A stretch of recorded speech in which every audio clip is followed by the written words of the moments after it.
With a tone that some say sounded just like candidate Obama.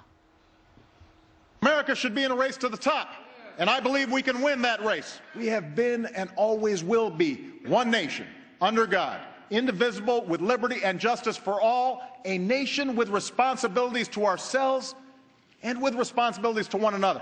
So let's meet the moment, get to work, and let's show the world once again why the United States of America remains the greatest nation on earth. So will his plan trigger economic growth, or is it more politics as usual? Joining us for a fair and balanced debate now is former Hillary Clinton advisor and Fox News contributor Jehmu Greene and political editor of townhall.com, Guy Benson. Good morning, guys. Good morning. Good morning. Allison. Guy, let me start with you, because the president said there are things in here that Republicans and Democrats will like. He laid out payroll tax cuts, infrastructure spending, school renovations, lower corporate tax rates. These are things that Republicans have called for as well. Did you like the speech? I didn't much care for the speech, which is not to say that I hated every single provision that he laid out in the speech. But I think that your intro is absolutely on the money, Allison. It really did feel like a campaign speech. I don't think it was a job speech as much as it was a job speech about saving this president's job by trying to shift the blame and share the blame for his own failed policies with Congress and Republicans. And I think it was cynical. I think it was completely unnecessary to convene a joint session of Congress to retread a bunch of old ideas. But he did it, and I think Republicans, we saw Eric Cantor, is open to some of them, and I think the GOP should embrace those that they can and reject those that are wrong-headed. Jehmu, did you think that this was the president in full campaign mode, and did you question the setting as Guy is?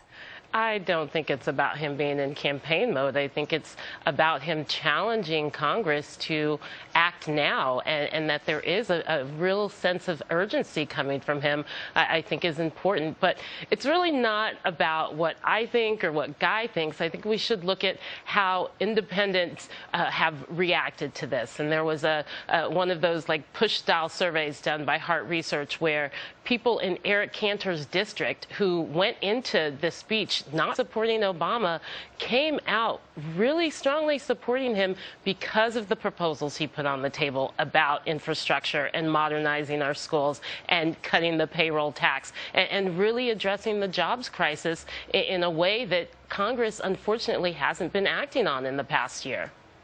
Guy, you know, some economists have come out and sort of rated the speech and what they think will happen. Mark Zandi of Moody's says that it will add 2 percentage points to GDP and add 1.9 million jobs. Yeah, no, he could have said 30 million jobs at that rate. A lot of the economists who love this new plan also loved the previous stimulus and said that it worked. And we have 2 million fewer jobs today than we did when the first stimulus was passed. We were told unemployment would be arrested at 8% if we passed the stimulus. Of course, now it's north of 9%. And now they want to spend $450 billion more dollars that we don't have on plans that have already demonstrably not worked to help turn this economy around. The president said they're paid for, but we don't know how. He said there's another plan coming about that, and he shifted the heavy lifting off to the super committee. I mean, that's not leadership at all. Absolutely what about that? How is this going to be paid for? The president didn't really delineate that.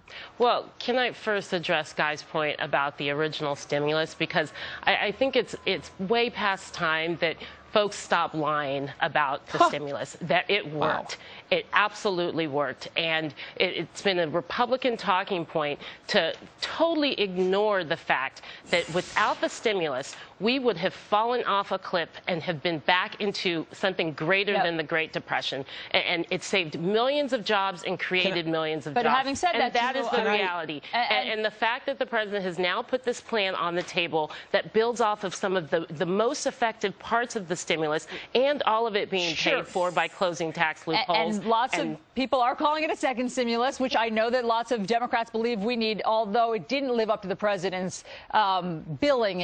Unemployment would go down below 8%. So there's obviously a mixed bag for the stimulus. But Jehmu Greene and Guy Benson, thanks so much for coming in to have a fair and balanced debate about the speech. We appreciate it. Thanks, Alice. Okay, meanwhile, they're popping up everywhere, entire fields filled with stars and stripes to commemorate 9/11. But some people want to change these tributes, but their idea is not going over well. We'll report it so you can decide. And no more teachers calling home. Instead, they'll just ring the bell. Schools heading to students' homes to make sure that they're learning. Is that okay if it means a better education?